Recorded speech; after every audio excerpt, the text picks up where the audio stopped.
Well, I mean, if I told you that I had a bridge for sale in Brooklyn, would you buy it from me? Would you buy the Brooklyn Bridge from me? No, that'd be stupid because I don't have the Brooklyn Bridge, do I? Because you know I don't have it because the government owns it. Probably, assuming the government owns it. It's a critical piece of infrastructure up there. You know, and then I said, well, what if I wanted to sell you a link, not even the picture. You don't even get the picture. I'm going to sell you a link to a pixelated picture of a monkey. $1 million. Good deal? Oh, and by the way, there's like 5,000 more nearly identical to it. Good deal? Yeah. You could buy a house or you could buy a link to a pixelated monkey picture. This, I mean, like the fact that I have to explain that, like it's wild. Like how are we in this world where I have to explain that you will get scammed and lose all your money. Don't waste your money. Buy exactly the right thing. Most things go to zero. Most things are not good investments. So, you know, if you're selling NFTs, you're getting rich selling people electrons. Congratulations. If you're buying NFTs, you're probably going to lose all your money. And if you don't, I'm not sure that's a better world. I don't know that it's a better world if links to monkey pictures are worth $1 million. I don't think it is. Now, I love this. Yeah. I mean, Thank you. Yeah. I feel the same. But as far as like, but I don't want to alienate those guys because they're getting free copies of all those pictures on the new chain. So it's like, I have this dichotomy where I want to tell you what you're buying sucks, but I also want you to, if you're going to have to do the suck anyway and you can't take my advice, do the suck over here for a better deal, you know? Yeah. What about land in the metaverse? Even stupider. So basically, as a person that has been addicted to games, I understand which game mechanics have lasting value and which do not. If you look at the game mechanic of Hex, the basic proposition is if you delay gratification, you can have more in the future instead of more now. So you're gonna have less now, you're gonna have more in the future. You know what else operates that way? All of personal development, all of bodybuilding, all of education, all of relationships. You put in effort now, you have less now, you have more in the future. And so it's a good, wholesome, honest, proven to work forever system. Games, people get bored of them and they stop playing them. Almost all of them. Very, very, very few games have withstood the test of time. Really, the only two I can think of are like Counter-Strike and Team Fortress. StarCraft 1 is dead. Warcraft 1 is dead. Like, so you just, if you're getting into a game mechanic thing that is similar to an actual game, people are going to get bored of it. They are going to stop playing. The price is going to die. And so if that's land-based, like we've had land in other games. Like how's land in Lindenville going? Or like Second Life. Have you ever heard of Second Life? Yeah, they used to sell land there, right? Well, those people probably got wrecked, you know? And then, so any type of game thing, there's default alive and default dead. If you're holding normal fiat currency the government printed, you're default dead. You're getting poorer every day, averaged over time. Sometimes it'll go up because they stop printing money for a minute, like when they raise rates. If you are a startup and you've got expenses, and the expenses are higher than your income, you get a runway, you hit the end of the runway without getting new money and you die.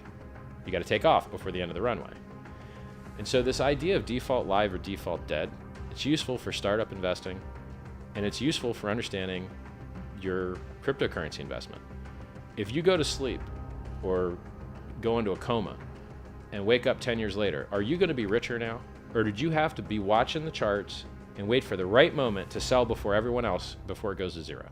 I don't like those type of net negative games. I don't like net negative games. Yeah. I like games where if you screw up, you get richer. If you fell asleep on your Bitcoin bag and waited 10 years, you went up from $1 or a penny to $69,000. If you went to sleep on your Hex bag and you bought it any time less than 6 months ago, basically. I think the peak was about 6 months ago, the recent one. You're rich as hell.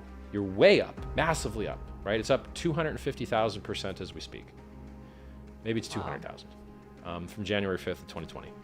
So default alive, good product market fit, good walled garden, right? You see anyone copying the Hex code? No, it's not open source. You're not allowed to copy it. Smart, well designed, right? Why does non-open source software kill all the other software? Because the walled garden allows you to add value here instead of diluting the value over all these other places.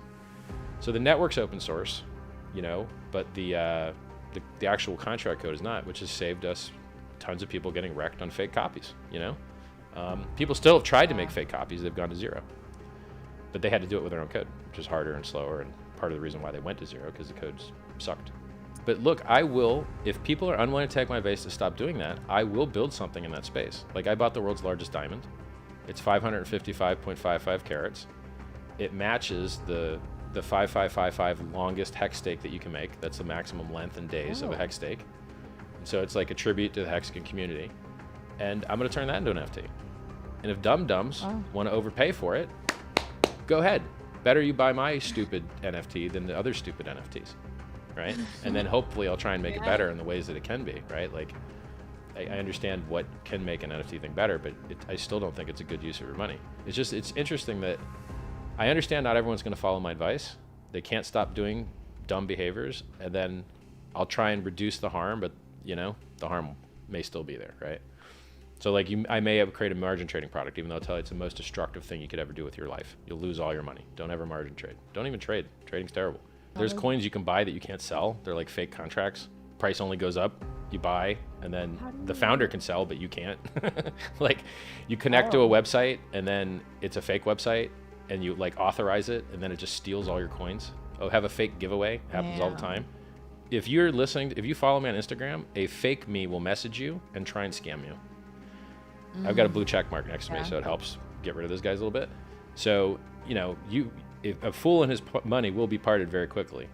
And particularly live streams. There'll be 20 live streams right now that are fake live streams. They take a copy of a real live stream, and then they frame it with an ad for a scam. Send 1 coin, get 2 back. And you check the addresses, and they get coins. Yeah. So, you know, you got to be careful. You'll make the best. This is the best potential in the entire world. If you get this right, you never have to work again a day in your life. But if you get it wrong, you lose everything.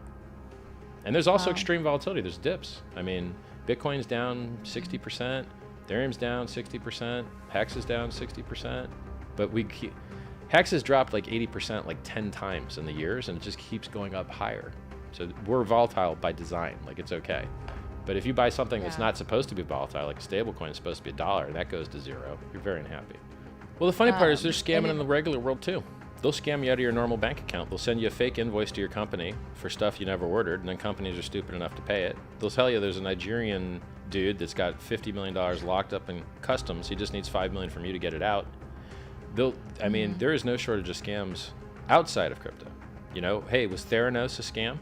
Traded on the NASDAQ. Was Bernie Madoff a scam? He was the CEO of NASDAQ. Was Enron a scam? So there's scams everywhere. It's not just crypto. Legacy is full of scams too. We just know about these ones more because we're in the space.